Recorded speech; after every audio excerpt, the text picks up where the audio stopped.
इस देश के युवा से खास तौर पर, ये कल का इंडिया आपका इंडिया है। मेरे युवा मित्रों, मेरे भाइयों, मेरे बुद्धिजीवियों, दया करके सोचिए क्या हो रहा है हमारे बेंगलुरु में, हमारे कर्नाटक में। नौजवान बच्चों को क्या सिखाया जा रहा है। इतना बड़ा हेट्रेड, ये कहां जाएगा हिंदुस्तान। तेलंगाना 7 साल पहले जहां किसानों का आत्महत्या होता था, माइग्रेशन होता था, पीने को पानी नहीं मिलता था, बिजली नहीं आती थी, सिंचाई के लिए पानी नहीं थी, बहुत बेहाल थी। 7 साल के कड़ी मेहनत के बाद एक अच्छा संस्कार पूर्वक गंगा जमुना तहजीब को अमलावरी करने के बाद क्या देखने को मिल रहा है तेलंगाना में। हमारा पर कैपिटा इनकम बढ़ गया, हम धनवान राज्य बन गए, हमारे पास 0 के नीचे है एम्प्लॉयमेंट अपॉर्चुनिटी मिल रहा है, इन्वेस्टमेंट्स आ रहे हैं, इंडस्ट्री की बढ़ोतरी हो रही है, आईटी की बढ़ोतरी हो रही है, रियल एस्टेट बढ़ रही है, मौके मिल रहे हैं बच्चों को। ये क्यों मिल रहे हैं? हमारे मंत्रिमंडल, हमारे एमएलए, हमारे एमपी, हमारे अफसर सब मिलकर एक अच्छा खासा माहौल यहां पे बनाए। A proper echo has been built in the state of Telangana. Once this echo is ruined with a very unwanted religious silly fight, if you lose the echo of Hyderabad, if you are going to lose the echo of Telangana, कौन आएगा यहां निवेश करने के लिए? Who will invest? Who will come? Please think. It is time for the youth to think. इस देश के युवा का यह फर्ज है, ये भविष्य आपका है, देश आपका है। हमारे आज अफगानिस्तान में जाके किसी को कहो इंडस्ट्री लगाओ, कोई लगाएगा? कौन जाएगा अफगानिस्तान? उल्टा पैसा दो तभी नहीं जाएगा। क्यों? जहां शांति रहता है, जहां अच्छा माहौल रहता है, जहां एक दूसरे को प्यार करते हैं, जहां प्यार मोहब्बत वाला एक वातावरण बना रहता है, वहां जाता है। आप हर जगह मजहब के नाम, धर्म के नाम अंगार लगा दे रहे,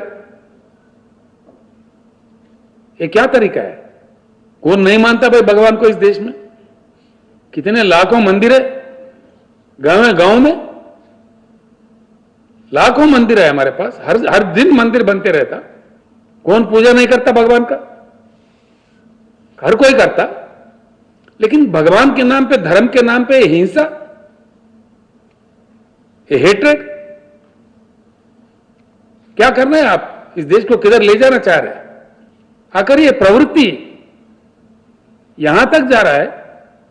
खुलेआम राज्यसभा में मैंने सुना माननीय प्रधानमंत्री को कहते हुए कि पूरे कांग्रेसी अर्बन नक्सलेट बन गए। अरे बाप रे, बड़ा दुख की बात है, बड़ा चिंता की बात है। हर पार्टी अगर नक्सलेट बन गए तो क्या बात है? जिसको चाहे आप स्वीपिंग रिमार्क करो। चिंता का विषय तो देश के लिए यह है कि भाजपा के नेताओं का दिमाग खराब हो गया। यह चिंता इसका है। हमें देश को आज चिंता करना चाहिए, जितना जल्दी भगाओ भाजपा को तो उतना देश के लिए अच्छा है। ये डिवाइसिव पॉलिटिक्स खेलने वाले, देश को विभाजन करने वाले, इनको जितना जल्दी स्विच ऑफ करो तो उतना ही देश के लिए अच्छा है। 100%। कौन चाहता भाई हर रोज गड़बड़ हो, हर रोज फायरिंग हो, पुलिस कर्फ्यू हो, लाठी चार्ज हो? हम ये चाहते हैं या कोई नया उद्योग आए, नया इंडस्ट्री आए, नए नौकरी मिले? ये चाहते हैं। क्या चाहते हैं हम लोग? किसान ज्यादा उगाए, अच्छे पैसे कमाए, ये चाहते कि किसान अपना उगाए, अपने पैदावारी नहीं ला सके मार्केट में, जो कि कर्फ्यू है, गड़बड़ है, आंदोलन है? क्या चाहेंगे हम लोग? ये देश क्या चाह रहा है? शांतिपूर्वक जीवन चाह रहा है कि धर्म के नाम पे दंगे चाह रहा है? आखिर यहां तक यह बात मुझे दुख से कहना पड़ रहा है। कल भी मैंने कहा है, कोई जिम्मेदार भाजपा नेता का कोई जवाब ही नहीं है। राहुल गांधी जो एक एमपी है, अखिल भारतीय कांग्रेस पार्टी के अध्यक्ष भी है, उनका एक परिवार है, ऐतिहासिक परिवार है, मेरा कोई रिश्ता नहीं है राहुल गांधी से, मैं उनसे उनका पार्टी से मेरा कोई ताल्लुकात भी नहीं है, मेरा अपना अलग पार्टी है। लेकिन क्या कहते एक मुख्यमंत्री इस देश के, जिनके दादा जेल में थे हिंदुस्तान के आजादी के लिए कईयों साल, अपने खुशियों को, अपने फैमिली को कुर्बान करके, decades together he was in jail. उनका नानी की मृत्यु हो गई, मरवाया गया उनको देश के लिए काम करते करते। उनके पिता को भी मारा गया। ऐसे परिवार को पकड़ के क्या कहता असम के चीफ मिनिस्टर ने? कोई तरीका है क्या? उसको प्रधानमंत्री शाबाशी दे रहे? भाजपा के नेशनल प्रेसिडेंट साहब को मैं फिर एक बार अनुरोध कर रहा हूं, यह भाजपा का गरिमा का सवाल है, भाजपा के लिए इज्जत का सवाल है। मैं इस बात को छोड़ूंगा नहीं। कुछ सिल्ली बातें बोलो, जोकर बातें बोलो, कांग्रेस टीआरएस को टाइप करना चाहिए, टाइप हमको चाहिए टाइप। हम सक्षम हैं अपने जगह। दो चुनाव हमने बगैर किसी अलायंस के लड़े, हम अपने बल पे जीत के आए। ये तरीका है बोलने का? माफी मांगना चाहिए अगर शर्म है तो। इस आदमी ने कहा उनसे कहो कि माफी मांगे, या क्या समझेंगे? बीजेपी का क्या यही संस्कार है? ऐसे कहने वाले चीफ मिनिस्टर को आप माफ करेंगे? इसका प्रोत्साहन करेंगे आप?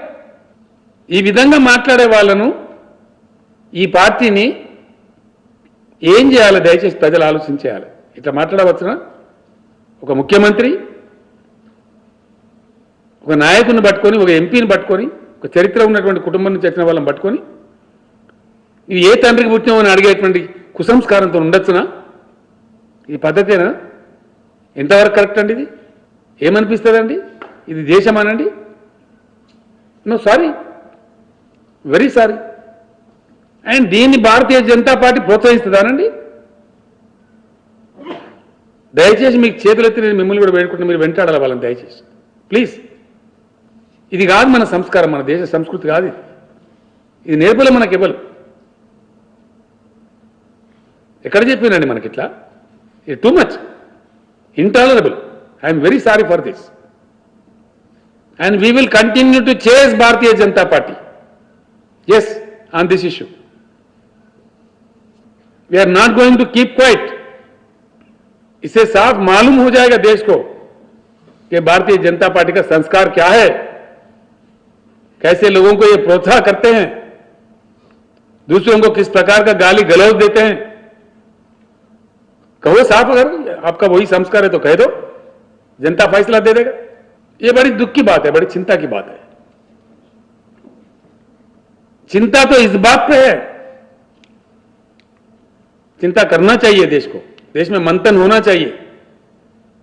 देश की जनता होशियार होके दूध का दूध पानी का पानी करना चाहिए.